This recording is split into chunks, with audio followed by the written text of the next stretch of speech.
Mga kaibigan, itinuturo po ng Biblia na habang nabubuhay ay hindi po dapat mawalan ng pag-asa ang tao.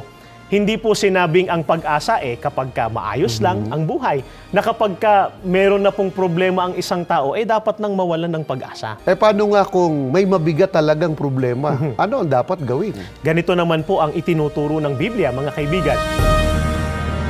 Isang mahalagang virtue ng tao, ang hope o pagtataglay ng pag-asa.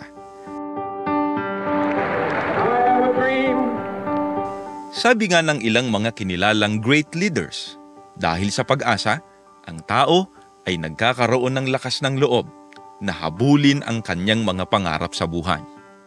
Ang pag-asa ang siya ring nagsisilbing pundasyon ng tao upang makalagpas siya sa kahit tila imposibleng sitwasyon o pagsubok sa kanyang buhay.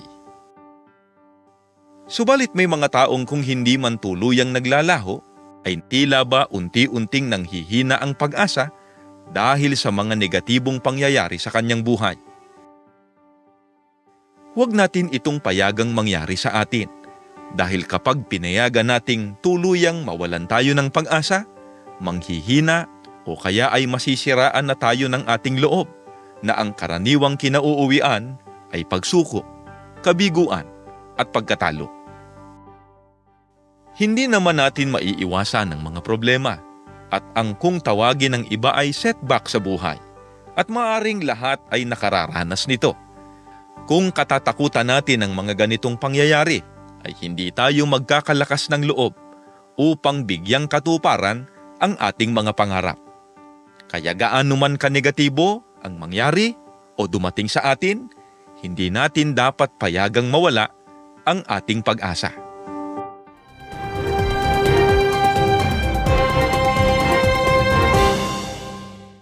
Kapatid na Lemuel, ipaglingkod natin sa ating mga taga-subaybay. Opo.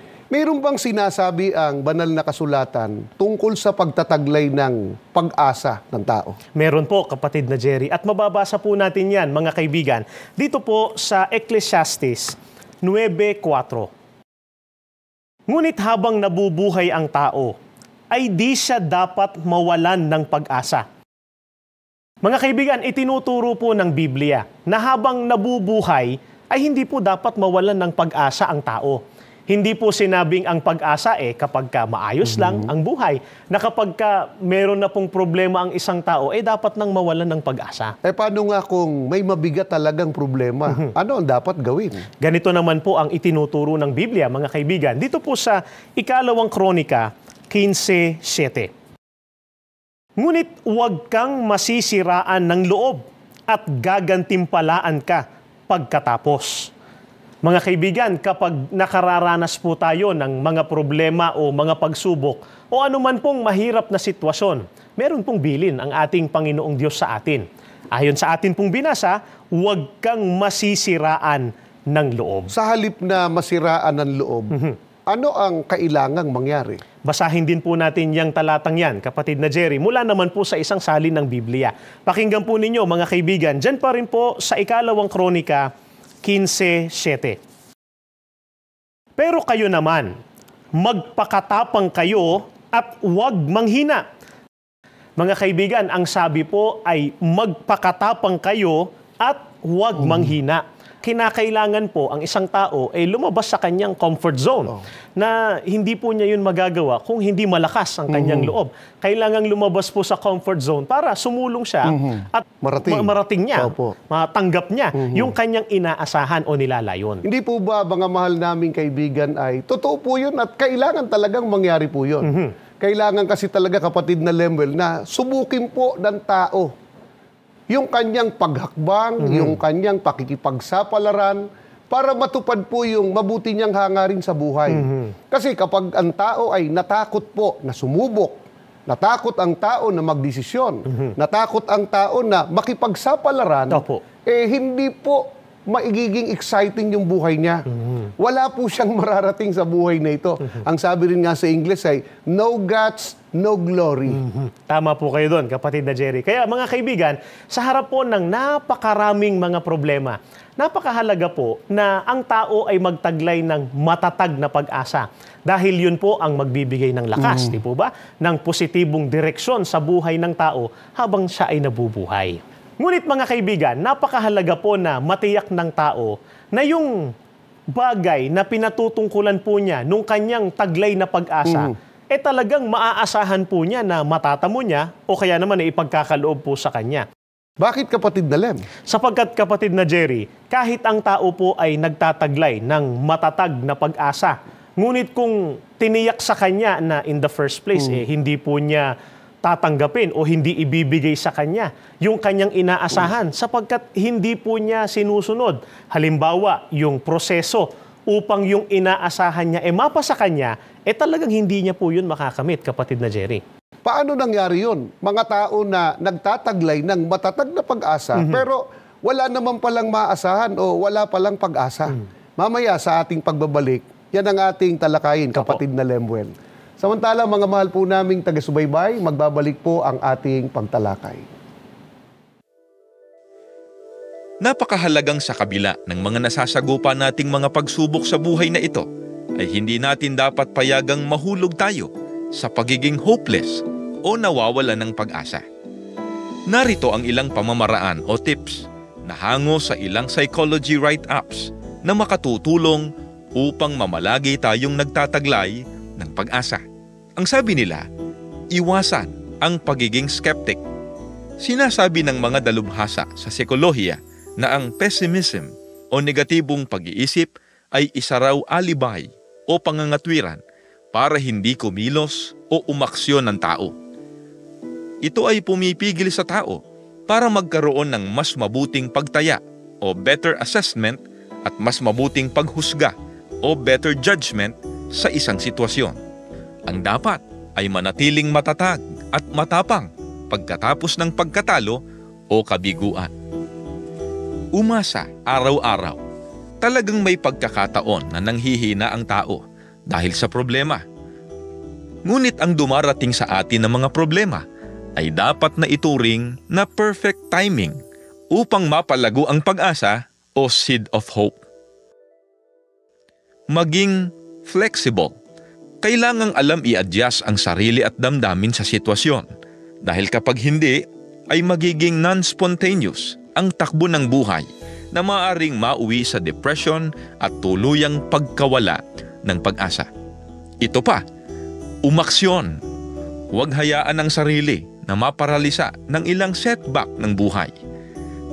Maging matatag at gumawa ng mga bagay na mapagkakaabalahan.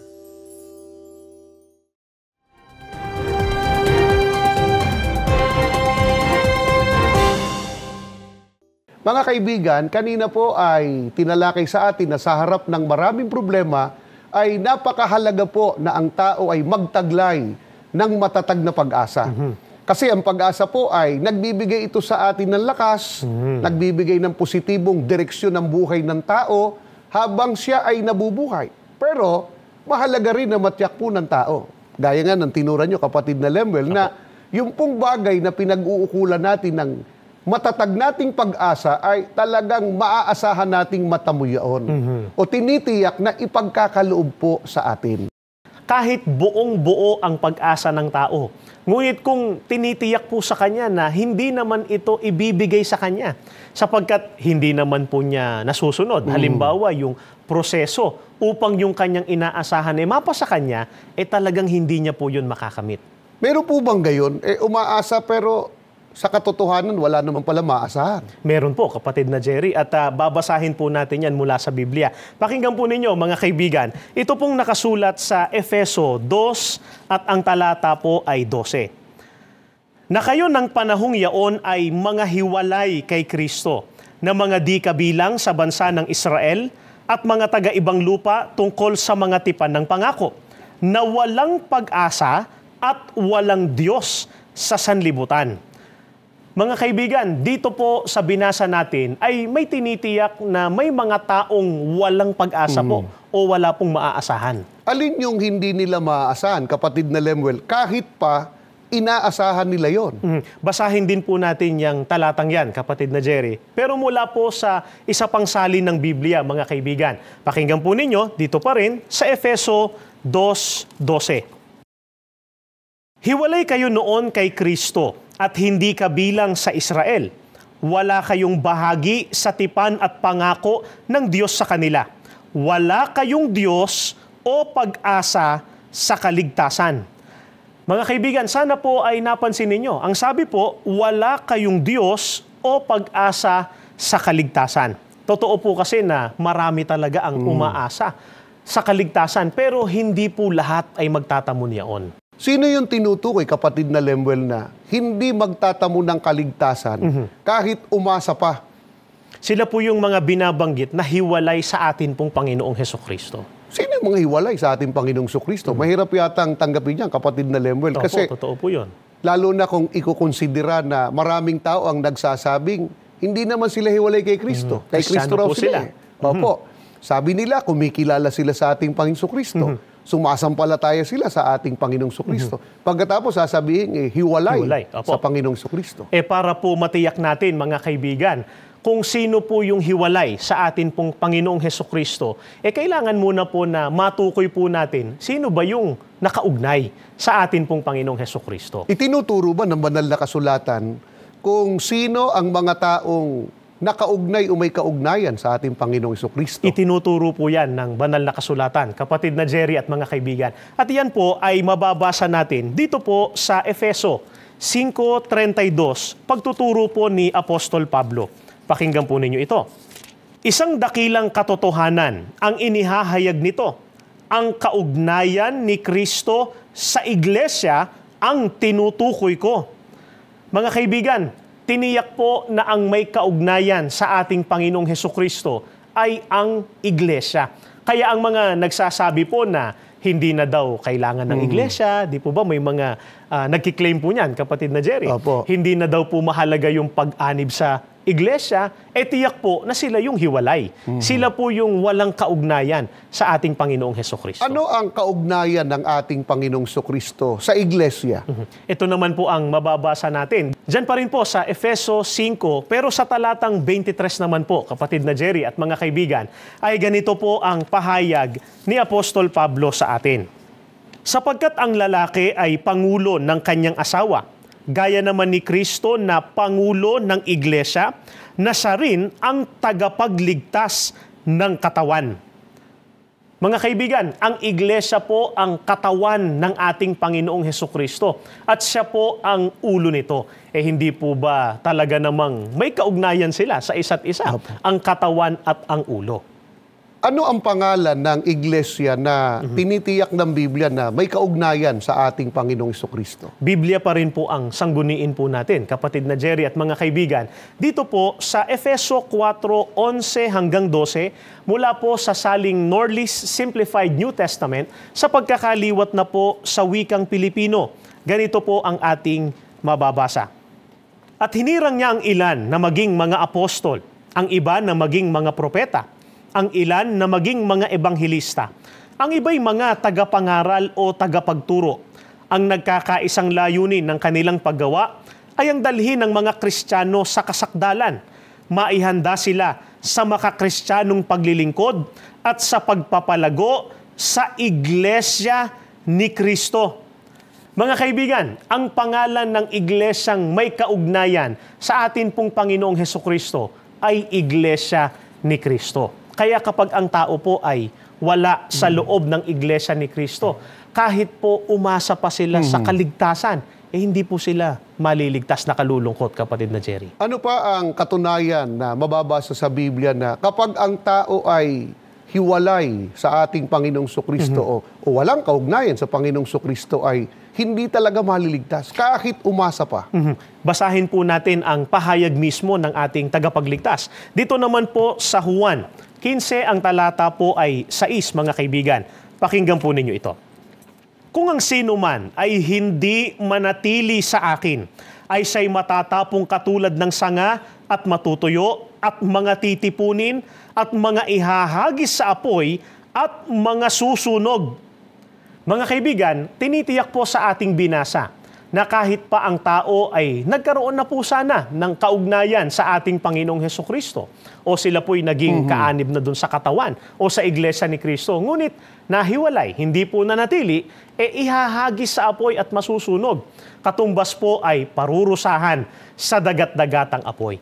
Di lalo na po yung hindi po talaga naging kaanib sa iglesia ni Kristo o hindi nagkaroon ng kaugnayan sa Panginoong Hesukristo. Teka muna, kapatid na Lemuel, paano yung paglilingkod nila na ginawa?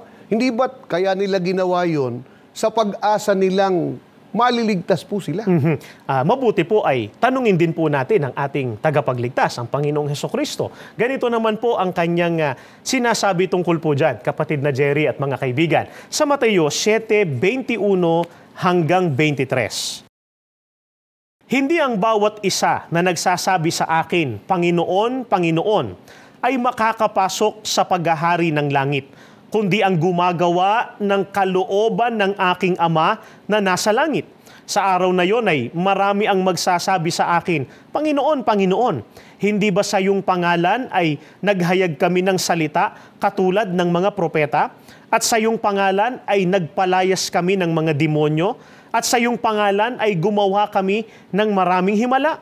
Pagkatapos nito ay ipahahayag ko sa kanila, hindi ko kayo nakikilala. Lumayo kayo sa akin, kayong hindi kumikilala sa kautusan ng Diyos. Mga kaibigan, ito pong binabanggit sa binasa natin ay naglilingkod at hindi po basta naglilingkod lang sa Panginoong Hesukristo, kundi gumagawa pa po ng mga himala sa pangalan ng Panginoong Hesukristo. Hindi ba sapat yung paglilingkod na gayon? Nakalulungkot po, hindi po sapat yun, kapatid na Jerry, sapagkat itinaboy po sila ng atin pong Panginoong Hesukristo. Bakit sila itinaboy? Ayon po sa ating Panginoong Hesukristo, mga kaibigan, hindi ko kayo nakikilala. Lumayo kayo sa akin. Kaya tiyak po na hiwalay di po ba? Opo. Walang kaugnayan sa ating Panginoong Hesukristo.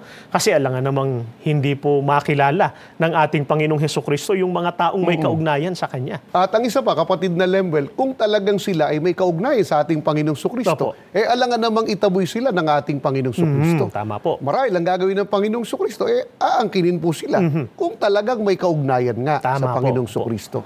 Ano pa ang pruweba sa banal na kasulatan kung sino ang may kaugnayan sa ating Panginoong Hesukristo? Ito pa po ang isang pruweba, kapatid na Jerry at mga kaibigan. Ang babasahin po natin ay pagtuturo ni Apostol Juan naman. Dito po sa unang Juan 2:4 mula po sa saling The Living Bible, sa pagkakaliwat na po sa wikang Pilipino. Pakinggan po ninyo. Maaring sabihin ng isang tao, ako ay isang Kristiyano. Ako ay nasa daan patungo sa langit. Ako ay na kay Kristo. Ngunit, kung hindi naman niya ginagawa ang iniuutos sa kanya ni Kristo na gawin niya, siya'y isang sinungaling. Mga kaibigan, ito pong binasa natin ay maraming ganito po ang sinasabi at pakiramdam nila sa kanilang sarili. Sila anya daw po ay Kristiyano o meron pong kaugnayan sa atin pong Panginoong Hesukristo at patungo sila sa langit o maliligtas. Masama ba yung kapatid na Lemuel na ang tao, nagsasabi siyang Kristiyano siya, o may kaugnayan siya sa Panginoong Sukristo at naghahangad siyang makarating sa langit o maligtas? Hindi po masama yon, kapatid na Jerry. Nga lang, ayon po kay Apostol Juan, meron pong mga sinungaling. Sa mga kapatid, hindi nagsasabi ng Hindi totoo. po nagsasabi ng Bakit totoo. sila sinungaling? Sapagkat hindi naman po sila talaga Kristiyano, bagamat ang pakilala nila sa kanilang sarili ay Kristiyano po sila. Wala silang kaugnayan sa ating Panginoong Hesukristo. Umaasa po sila na papunta sila sa langit o maliligtas sila, pero hindi po pala totoo yon, kapatid na Jerry. Paano napatutunayang hindi naman talaga sila Kristiyano, wala silang kaugnayan sa ating Panginoong Sukristo at hindi naman talaga sila papunta sa langit? Sapagkat ayon po kay Apostol Juan, kapatid na Jerry at mga kaibigan, hindi po nila ginagawa ang iniuutos ng atin pong Panginoong Hesukristo. Ano yung iniuutos o ipinagagawa ng ating Panginoong Sukristo? Ganito po ang kanyang utos, kapatid na Jerry at mga kaibigan. Babasahin po natin dito po sa Juan 10:7 at 9 mula po sa saling Revised English Bible sa pagkakaliwat na po sa wikang Filipino. Kaya muling nagsalita si Jesus, buong katotohanang sinasabi ko sa inyo, ako ang pintuan ng kulungan ng mga tupa. Ako ang pintuan. Ang sino mang pumasok sa loob ng kawan sa pamamagitan ko ay maliligtas. Mga kaibigan, ang ipinagagawa po ng ating Panginoong Hesukristo sa tao ay dapat pong pumasok sa Kanya. Kaya kung talagang ang tao po ay tunay na Kristiyano, hindi po nagkiklaim lang, kapatid Yes, na opo. Jerry, ano po? Tunay na Kristiyano, dapat pong pumasok sila sa ating Panginoong Hesukristo. Paano ang pagpasok sa Panginoong Hesukristo? Ayon po sa ating binasa, kailangan po nilang pumasok sa kawan, kapatid na Jerry. Alin yung kawan? Ganito po ang pagpapatotoo ng Biblia. Dito naman po sa Gawa 20:28, mula po sa salin ni Ginoong Lamsa sa pagkakaliwat na po sa wikang Filipino. Ingatan ninyo kung gayon ang inyong sarili at ang buong kawan.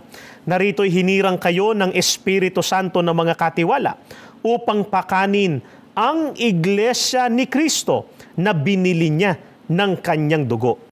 Mga kaibigan, maliwanag po na ang kawan ay ang iglesia ni Kristo. Kaya ang mga tunay na Kristiyano, yun pong mga tao na may tunay na kaugnayan sa ating Panginoong Hesukristo, ay ang mga kaanib po sa kawan o sa iglesia ni Kristo. Kaya ang pag-anib po sa iglesia ni Kristo, mga giliw po naming taga-subaybay, ito po ang tanging paraan upang ang tao po ay maalis sa kalagayan na hiwalay sa atin pong Panginoong Hesukristo. At dahil ang tao po ay meron ng kaugnayan sa ating Panginoong Hesukristo sapagkat umanib na sila, kabilang na sila sa loob ng iglesia ni Kristo, sila po yung totoong nasa daan na patungo sa langit. Kaya mga kaibigan, ang pagpasok sa iglesia ni Kristo, ito po ang tanging paraan upang ang tao ay magkaroon ng pag-asa sa kaligtasan. Mga mahal po naming kaibigan, ito rin po ang dahilan kung bakit hindi po kami nagsasawa na ibahagi po sa lahat po ang katotohanang itinuturo po ng banal na kasulatan. Sapagkat ang nais po namin, makasama po kayo dito sa loob po ng Iglesia ni Kristo upang magtaglay po ng tiyak, hindi po nakikipagsapalaran lang, upang magtaglay ng tiyak na pag-asa sa pagtatamo po ng kaligtasan. Sana po ay nakinabang po kayo sa episode na ito na amin pong ipinaglingkod sa inyo dito po sa programang Ang Iglesia ni Kristo. Sa pamamagitan po ng inyong pagsubaybay ay lalo pa po ninyong nakilala ang Iglesia ni Kristo at matupad po sa ating lahat ang pinakahangad po ng ating Panginoon Diyos kagaya ng mababasa po sa unang Timoteo 2:3 hanggang 4 na ang lahat po ng tao ay mangaligtas at mga kaalam po ng katotohanan. Bago tayo maghiwa-hiwalay, inanyayahan po namin kayo sa isang panalangin. Panginoon na aming Diyos, Opo. salamat po ng marami sa iyo, Ama. Opo. Muli mo pong pinatnubayan ang ginawa naming pag-aaral. Opo. Sa pamamagitan po ng programang ito, Opo. amin pong naiparating ang iyong mga salita Opo. sa aming mga taga-subaybay Opo. na napakahalagang ang tao ay magkaroon ng kaugnayan Opo. sa aming Panginoong Hesukristo Amen. upang magtamo po ng iyong pagliligtas. Amen. Maawa ka po sana, loobin mo po. Opo. Marami pang mga tao ang makasama po namin Opo. sa loob ng iyong banal na iglesia Amen. upang makasama po namin sa pagtatamo ng kaligtasan. Amen. Lagi mo pong patnubayan ng kabuuan ng Iglesia ni Kristo Opo. sa pangunguna po ng aming pinakamamahal na tagapamahalang pangkalahatan, Amen. ang kapatid na Eduardo V. Manalo. Amen. Magalang na hinihiling po namin ang lahat Opo. sa pangalan po ng aming Panginoong Hesukristo. Amen.